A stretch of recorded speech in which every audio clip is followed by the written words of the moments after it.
Hello दोस्तों, स्वागत है आपका द पल्स क्लासेस में। अभी तक आपने हमारे चैनल को सब्सक्राइब नहीं किया है तो प्लीज़ चैनल को जल्दी से सब्सक्राइब कर दें। आप हमें इंस्टाग्राम, फेसबुक, यूट्यूब और टेलीग्राम पर फॉलो कर सकते हो। तो चलो दोस्तों, वीडियो शुरू करते हैं। तो दोस्तों, हम राजस्थान का इतिहास पढ़ रहे थे। राजस्थान के इतिहास में हम राजस्थान का इतिहास जानने के स्रोतों के विषय में पढ़ रहे थे, जिसका पहला पार्ट हम अपलोड कर चुके हैं। अगर आप वो वीडियो देखना चाहते हैं तो प्लीज़ वीडियो की डिस्क्रिप्शन में जाकर देख सकते हो। घोसुंडी का लेक। घोसुंडी का लेक जो है दोस्तों, यह नगरी चित्तौड़ के निकट घोसुंडी गांव में प्राप्त हुआ। उसके बाद आता है नांद यूप स्तंभ लेक। नांद यूप स्तंभ लेक जो है दोस्तों, यह भीलवाड़ा के निकट नांदसा स्थान पर एक सरोवर में प्राप्त गोल स्तंभ पर उत्कीर्ण है। यानी कि जो नांद यूप स्तंभ लेक है, यह भीलवाड़ा में एक नानसा नामक एक सरोवर है, उसमें गोल स्तंभ पर उत्कीर्ण किया गया है। अगला है मंडोर का शिलालेख।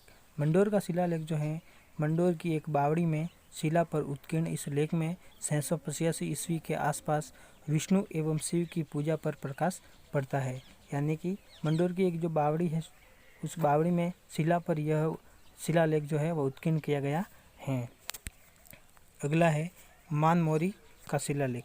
मानमोरी का शिलालेख मानसरोवर झील चित्तौड़ के निकट पर एक स्तंभ पर उत्कीर्ण इस लेख में अमृत मंथन का उल्लेख है। यह उल्लेख कर्नल टॉड द्वारा इंग्लैंड ले जाते समय समुद्र में फेंक दिया गया था। यानी कि जो मानमोरी का शिलालेख जो है, यह मानसरोवर झील के निकट एक स्तंभ पर उत्कीर्ण है। और ये जो शिलालेख है, इसको जब कर्नल जेम्स टॉड द्वारा इंग्लैंड ले जाया जा रहा था, तब उन्होंने इस शिलालेख को समुद्र में फेंक दिया था। अगला है दोस्तों कंसवा का लेक। कंसवा का लेक कोटा के निकट कंसुआ गांव के शिवालय में उसके यह लेक 338 ईस्वी का है। ये जो लेक है वो 338 ईस्वी का है। उसके बाद आता है दोस्तों साक्सू की प्रशस्ति। यह प्रशस्ति जयपुर में 813 ईस्वी की ईस्वी की थी। यानी कि ये जो साक्सू की प्रशस्ति है, यह 813 ईस्वी की है और यहाँ पर गुइल वंश के राजाओं की वंशावली दी गई है। यानी कि साक्सू की प्रशस्ति में गुइल वंशीय राजाओं की वंशावली दी गई है। उसके बाद है घटियाला के शिलालेख।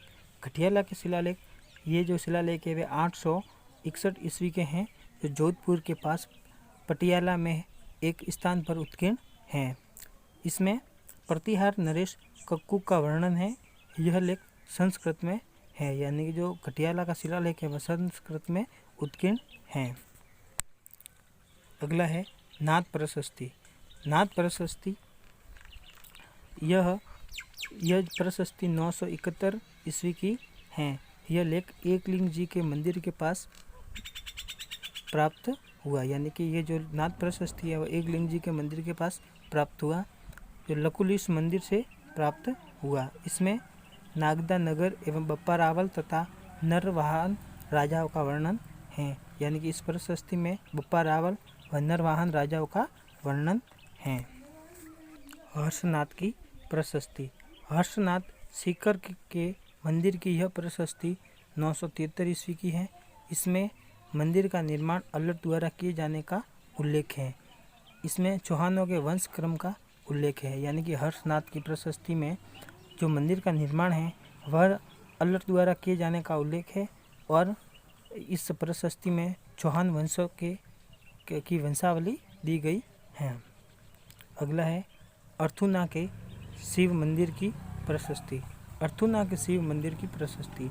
अर्थुना बांसवाड़ा के शिवालय में उत्कीर्ण 1079 ईस्वी के इस शिलालेख में बांगड़ के परमार नरेशों का अच्छा वर्णन है। यानी कि इस प्रशस्ति में बागड़ के जो परमार नरेश है उनका वर्णन दिया गया है।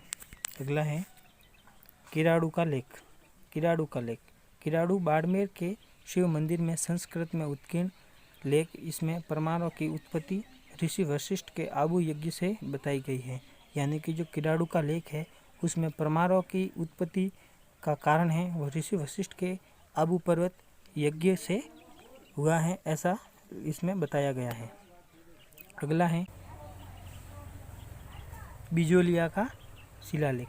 बिजोलिया के पास नाथ मंदिर के पास यह चट्टान पर उसके 1170 ईस्वी का यह शिलालेख जैन श्रावक लोलार्क द्वारा बनाया गया था। यानी कि जो बिजोलिया का शिलालेख है वह जैन श्रावक लोलार्क द्वारा बनाया गया था। इसमें सांबर अजमेर के चौहानों को वत्स गोत्री ब्राह्मण बताते हुए इनकी वंशावली दी गई है।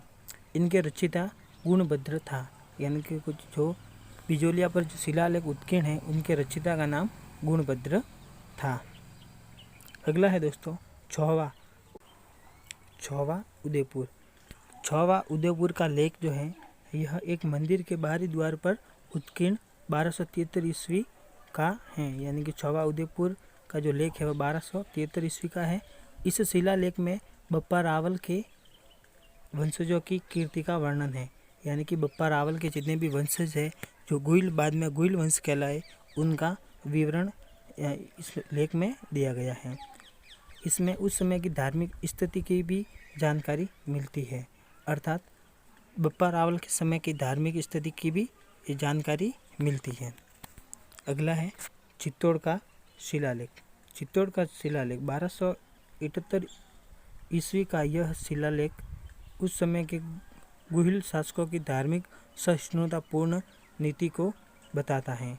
इसमें शैव मतावलंबी होते हुए भी राज्य परिवार द्वारा जैन मंदिर के निर्माण हेतु अनुदान देने का वर्णन है। तो दोस्तों वीडियो को देखने के लिए आपका धन्यवाद। हमसे जुड़े रहने के लिए हमारे चैनल को जल्दी से सब्सक्राइब कर दो, वीडियो को लाइक कर दो और शेयर कर दो। धन्यवाद। अब हम जल्द ही अगला वीडियो लेकर आएंगे। धन्यवाद दोस्तों।